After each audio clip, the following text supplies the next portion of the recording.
So, who's the better business person and why? Oh, Christ.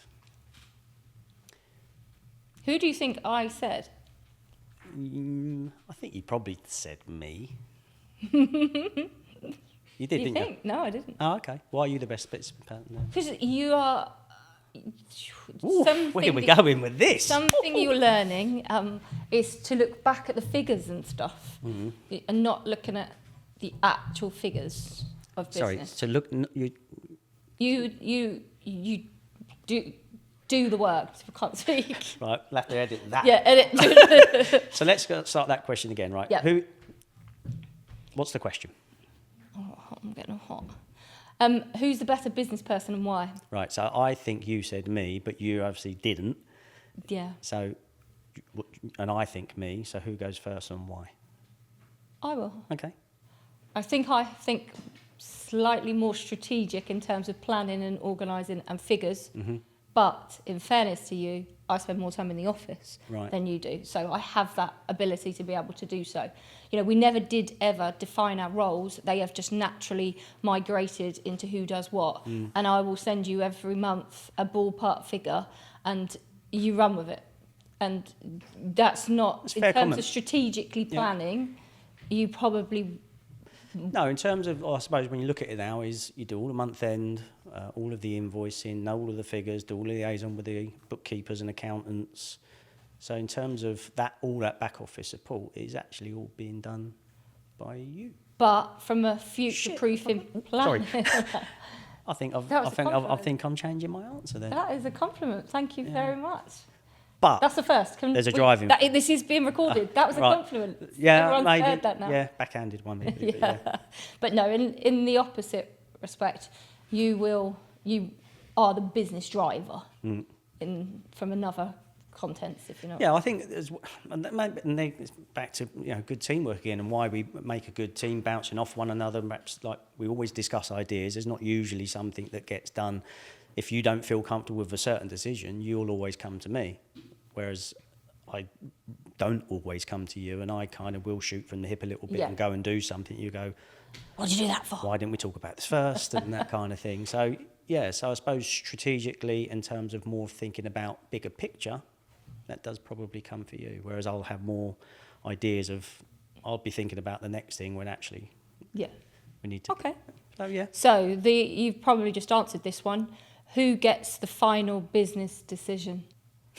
You don't get the opportunity to... You've already made it. I didn't have a say in it. You've already done it. You've already moved on. Whereas I'm like, we should talk about things. We should do this. Yeah, but I haven't made any silly business decisions. Like when we signed up for Trade Mastermind, I made sure you came along to the meeting. Yeah, I didn't even know what I was coming to. I really had no idea. But to be honest, we spoke about it and we made a team decision on coming into it. So. Yeah.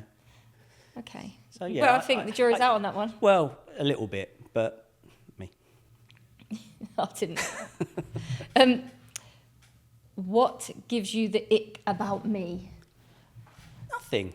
From a business perspective, there must be something in the office or when I'm out and about. Oh, if you're just in one of your foul moods, it's like I'd rather just go and sit in the home office than be in our main office. Oh, have you ever met yourself? Is that just because you're in a foul mood every day?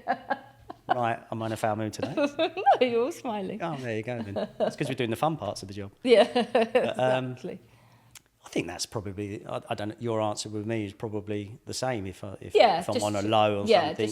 It does create whatever atmosphere there is in the office, and we're both guilty of it. Absolutely. There are days when we've had a conversation about something at home, it comes into the office and we have to sit and work we don't have to, but we choose to sit and work in silence. And I'm not very good at being quiet, so that is really frustrating. Oh, you've noticed that about yourself then? Until I get to sit in front of the camera. There you go, a compliment. I think. Absolutely.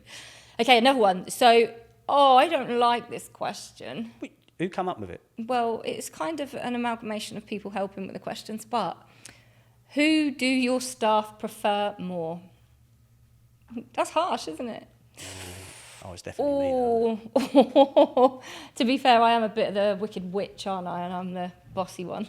Apart from on a Friday when it's like... when everyone wants paying. Yeah, everyone's my best friend. Yeah, that is a horrible question. I think we know the answer to that. Or maybe we take the question to them. Yeah, let's not ask that either. They'll probably say you, yeah. Thanks. I doubt it. Another question. Who's the most grumpiest? Well, we kind of just touched on that with our icks, didn't we? No. Who is the most grumpiest? Honest answer about this. You? No way. You are 100% the most grumpiest. No, okay. Agree to disagree. No way. No, I'm not even having that one as an answer. It's 100% you. Moving on. All right, fair enough. Who's the most organised? Probably you. Thank you very Only because your desk is slightly tidier. Slightly tidier. Everything is in an organised fashion. Yours is just everywhere. Yeah, a little bit. But I've still got another business, so yeah, I've got maybe less time. Oh. Okay, moving on. Another question. Who's the most competitive and why?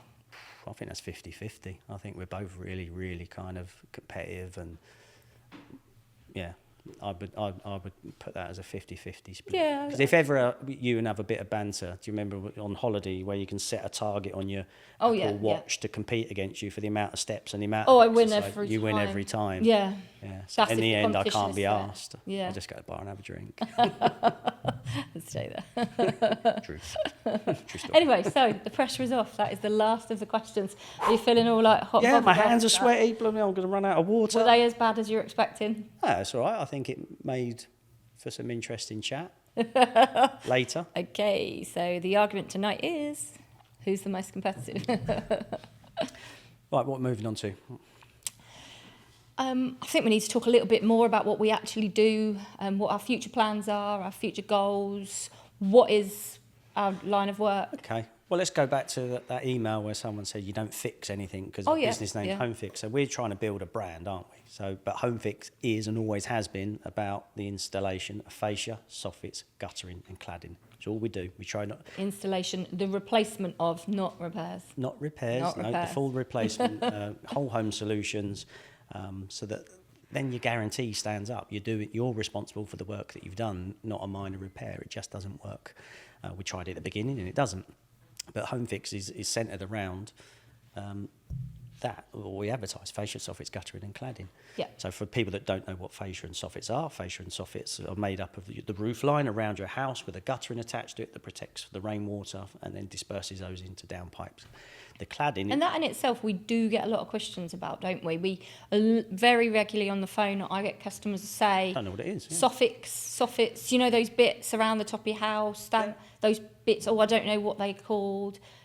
Really genuinely, lots of people don't fully understand. If you're in your house and if you want a new kitchen, you want a new bath, you know what that is. Yeah. But sometimes that's why we're so busy in the summer. It's not until you get outside and look up and go, what are those things called? And it's still a question I'm regularly have to, if we get our new website and it's not frequently asked questions, I think number one will be, what's a fascia and what's a soffit? Everyone understands what the gutter is. Yeah. And the same with cladding. Some people refer to the cladding as the fascia, and the cladding is more about the whole facade of the building, where most of it these days is either hanging tiles or all done in timber cladding, which is all rotten.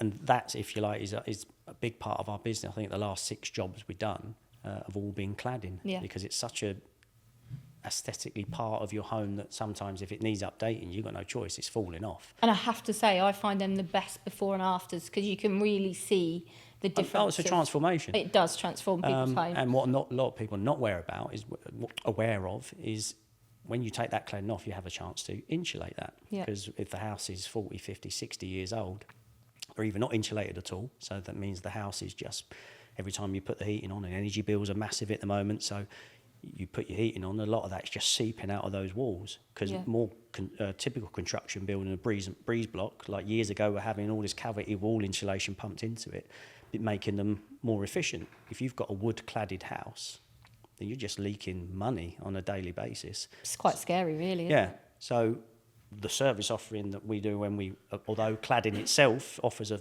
little bit of insulation and weather protection, by insulating it, then putting the cladding on, the job also becomes exempt in VAT for the customer. Yeah, that's true. So you're putting extra material on. A lot of customers don't know that as well. No, which is always good. and we do try to sort of put that across on our website in all our advertising. Question is, will it stay like that as well, though? Autumn statement coming up, so Yeah. who knows what, that was the thing that I think it was round lockdown that Rishi Sunak Introduced it used it, to be didn't it? 5%, Yeah. and now you can't just be cladding a square little metre. bit, You know, it's like where you're offering it as insulating their entire home, if you like, or a certain percentage of it. Of course. But the saving of the VAT is massive enough, as well as the continual saving when they put the heating on. And because we use a foil back insulation, it also keeps things cooler in the summer. Yeah. So yeah, I agree with you. I think it's a service offering that the fascia and soffits and guttering is kind of where it all started. But when you're offering a whole home solution of insulating someone's home and then putting up a really attractive cladding, then yeah, they're the ones that when the something wow else factor. that's become really popular, more so in the last couple of years, is mock Tudor. So Yes. we've done a whole load of mock Tudor. So that is quite new to us in the last couple of years, Well, isn't it? when we do a lot of fascia and soffits on houses, and I'll speak to people about the mock Tudor, whereas 10 years ago I wouldn't, but 2 years later I wasn't even aware until 2 or 3 years ago that there was a composite product, a low maintenance offering, that will give them that exact like-for-like appearance.